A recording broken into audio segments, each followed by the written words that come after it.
اللهم صل على سيدنا ومولانا محمد اللهم صل على سيدنا صلی اللہ تعالی علیہ وسلم۔ بسم اللہ الرحمن الرحیم۔ نوایت سنت الاعتکاف۔ حضرت حسان رضی اللہ تعالیٰ عنہ سے مروی ہے کہ حضور صلی اللہ تعالیٰ علیہ وسلم نے ارشاد فرمایا، جب کبھی کوئی قوم کوئی نیا طریقہ ایجاد کرتی ہے تو اللہ تعالیٰ اسی کے مثل کوئی سنت اٹھا لیتا ہے، پھر قیامت تک اسے لوٹاتا نہیں ہے۔ یہاں پر آقا کریم علیہ السلام نے سنت کو چھوڑ کر جو ہم دوسرے طریقے اپنا لیتے ہیں اس کی نحوست کیا ہوگی، اس کی بے برکتی کیا ہوگی اور اس سے کیا نقصان ہوگا، یہ ارشاد فرمایا۔ اور یہ حدیث ایک طرح سے ہمیں ڈرا دینے والی اور ہمارے ضمیر کو، ہمارے سوچ و فکر کو جھنجھوڑ دینے والی ہے، جس میں ایک عظیم سنت سے محرومی، ایک عظیم نعمت سے محرومی ہے۔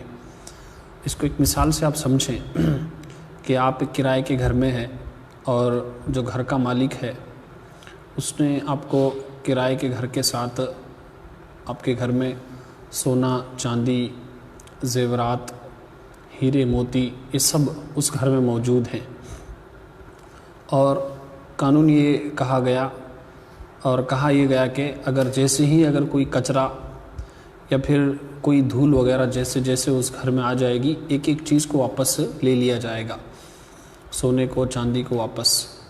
یعنی کہنے کا مطلب یہ کہ سونا، چاندی، ہیرے موتی سب کچھ ہے، لیکن اگر کوئی دوسری چیز اگر اس میں آ گئی، دھول، کچرا یا پھر کوئی کاغذ، پیپر وغیرہ معمولی چیزیں، بیکار چیزیں آ گئی تو وہ سونا چاندی واپس لے لیا جائے گا۔ تو اس سے آپ اندازہ لگائیں کس قدر ہمیں محرومی ہوگی اور کس قدر ہمیں پچھتاوا ہوگا، بلا تمثیل و تشبیہ، صرف سمجھانے کے لیے۔ تو ایک اچھی چیز اگر چلے گئی اور بری چیز کے بدلے میں، بری چیز کا کیا بھی فائدہ بھی نہیں ہے اور اچھی چیز کی برکتوں سے ہم محروم ہو گئے، تو یہ بہت بڑی نعمت ہے۔ تو یاد رکھو، یہ وہی سنت ہے جس کو اٹھا لیا جانے کے بارے میں یہاں پر ذکر ہے، جس سے محروم ہو جائے گی ہم، اور پوری امت جو ہے اس سے محروم ہو جائے گی، جس کے بارے میں میرے آقا علیہ السلام نے فرمایا، جس نے میری کسی ایک سنت کو زندہ کیا اسے 100 شہیدوں کا ثواب ملے گا۔ یہ وہی سنت ہے جس پر عمل کر کر صحابہ کرام عروج اور بلندی اور کامیابی انہوں نے حاصل کی۔ یہ وہی سنت ہے جس کا حکم اللہ تبارک و تعالیٰ نے قرآن مجید کی کئی آیتوں میں فرمایا، اطیعوا اللہ و اطیعوا الرسول، کہ میرے محبوب کی اتباع کرو، میرے محبوب کے طریقے پر چلو اور جو میرا محبوب عطا فرمائے اس کو لے لو۔ یہ وہی سنت ہے جس کے بارے میں آقا علیہ السلام نے فرمایا، جس نے میری سنت سے محبت کی گویا اس نے مجھ سے محبت کی، اور جس نے مجھ سے محبت کی وہ جنت میں میرے ساتھ رہے گا۔ یہ وہی سنت ہے جس پر عمل کرنے کی وجہ سے اللہ تبارک و تعالیٰ میدان محشر میں ہمیں عزت عطا کرے گا، اور یہی وہ سنت ہے جس کو صحابہ کرام، تابعین، محدثین نے انہی سنتوں کو محفوظ رکھ کر امت تک پہنچایا ہے۔ یہی وہ حدیث اور سنت ہے جس کے بارے میں میرے آقا علیہ السلام نے فرمایا، جس نے کوئی میری سنت اور حدیث سنی اور دوسروں تک پہنچایا، اللہ تبارک و تعالیٰ اسے تر و تازہ رکھے، اسے خوش رکھے۔ ایسے حدیث کے ملتے جلتے الفاظ ہے۔ اب اتنی فضیلت اس میں آئی ہو اور اس کو اگر ہم چھوڑ دیں اور وہ فضیلتوں سے ہم محروم ہو جائیں تو کس قدر ہمیں محرومی ہوگی۔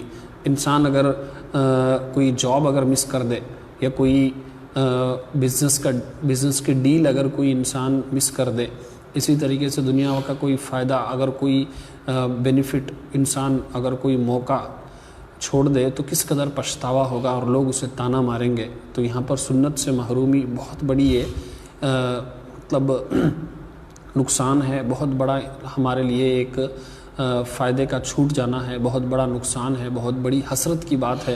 اور یہ یقیناً جب سنت ہمارے سے دور ہو جائے گی اور میدان محشر میں سنت دور ہو جانے کی وجہ سے جو بے برکتی، جو نحوست ہمیں دیکھیں گے، اس کا بہت زیادہ ہمیں نقصان ہوگا۔ تو جب بھی کوئی قوم نیا طریقہ ایجاد کرتی ہے تو اللہ تعالیٰ اسی کی مثل کوئی سنت اٹھا لیتا ہے، پھر قیامت تک اسے لوٹاتا نہیں ہے۔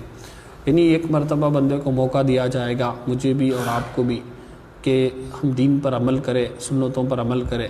اگر ہم عمل نہیں کریں گے تو پھر ایک موقع آئے گا کہ بندہ ترس جائے گا کہ میں ان چیزوں پر عمل کروں، تو یہ اس وقت بندے کو موقع نہیں ملے گا، یا تو اسے پتہ ہی نہیں ہوگا، یا پھر اس کی زندگی میں اسے موقع ہی نہیں ملے گا۔ تو ایسے بہت ساری چیزیں ہوں گی، یہ اللہ تبارک و تعالیٰ کی آزمائش ہوگی، اللہ تبارک و تعالیٰ کی ناراضگی کا اظہار ہوگا کہ وہ سنت اٹھا لی جائے گی، ہم چاہ کر بھی اس پر عمل نہیں کر پائیں گے۔ نقصان دین کا نہیں ہے، نقصان اللہ اور اس کے رسول کا نہیں ہے، بلکہ ہمارا ہے کہ یہ ہمارے سے چھوٹ جائے گی۔ ایک عظیم نعمت جو ہے، ایک بہترین طریقہ جو ہمارے آقا علیہ السلام کا، ایک سنت جو ہے ہم سے چھوٹ جائے گی، جس کی وجہ سے انسان اس کا متبادل نہیں پا سکے گا۔ دنیا کے کسی بھی طریقے میں، دنیا کے کسی بھی قانون میں وہ برکت آپ کو نہیں ملے گی، وہ برکت آپ کو نہیں ملے گی جو سنت میں ہے۔ دنیا کے کسی بھی طریقے میں وہ عظمت نہیں ہے جو میرے آقا علیہ السلام کی سنت میں ہے۔ دنیا کے کسی بھی طریقے میں وہ فائدے نہیں ہے جو ہمارے آقا علیہ السلام کی سنت میں ہے۔ اور اللہ تبارک و تعالیٰ خود جس چیز کو پسند کرتا ہے وہ صرف ہمارے آقا علیہ السلام کی سنت ہے۔ جب اس قدر نعمتیں، جب اس قدر اس کی برکتیں ہیں، تو اس کو چھوڑ کر ہم دوسرے طریقوں کو اپنا لینا، اور اپنانے کے بعد اس کا نقصان یہ ہوگا کہ وہ سنت ہمارے سے ایسے دور ہو جائے گی، ایسی چھوٹ جائے گی کہ پھر واپس، جیسے فرمایا گیا کہ پھر قیامت تک اسے لوٹاتا نہیں ہے۔ تو اس قدر محرومی ہوگی۔ اللہ نہ کرے کہ اسی طریقے سے سنتیں چھوٹتے چھوٹتے معاذ اللہ ثم معاذ اللہ دین بھی ہم سے نہ چھوٹے۔ تو کہیں ایسا نہ ہو کہ دین کی اور سنتوں کی اور آقا کریم علیہ السلام کی تعلیمات کی ناقدری ہمیں بہت بڑی نعمتوں سے محروم کر دے۔ اللہ نہ کرے ہمارا ایمان بھی ضائع ہو جائے، اللہ نہ کرے معاذ اللہ کہ ہم جنت سے بھی محروم ہو جائے، آقا علیہ السلام کی شفاعت سے بھی محروم ہو جائے۔ یہ تمام برکتیں انسان کھو دیتا ہے۔ تو اسی لیے دین اور آقا علیہ السلام کی سنتوں کو ہم مضبوطی سے تھامے رکھیں، تاکہ ایسا نہ ہو کہ بعد میں ہم دین کو اپنانا چاہیں، دین کو ہم ہمارے گھر میں داخل کرنا چاہیں، ہماری زندگی میں نافذ کرنا چاہیں، لیکن اس وقت نہ زندگی رہے، نہ علم ہمارے پاس رہے، نہ موقع ملے۔ تو اللہ نہ کرے ایسی آزمائش ہمارے اوپر آئے۔ تو اس سے پہلے ہم خود بھی سنتوں کو سیکھیں، اس پر عمل کریں اور دوسروں تک پہنچائیں۔ اللہ تبارک و تعالی ہم سب کو کہنے سننے سے زیادہ عمل کی توفیق عطا فرمائے۔ مالک کریم کہنے سننے میں اگر کچھ غلطی ہوئی تو اپنے محبوب کے صدقے میں معاف فرما اور اس کی اصلاح کی توفیق عطا فرما۔ استغفر اللہ ربی من کل ذنب واتوب الیہ وما علینا الا البلاغ۔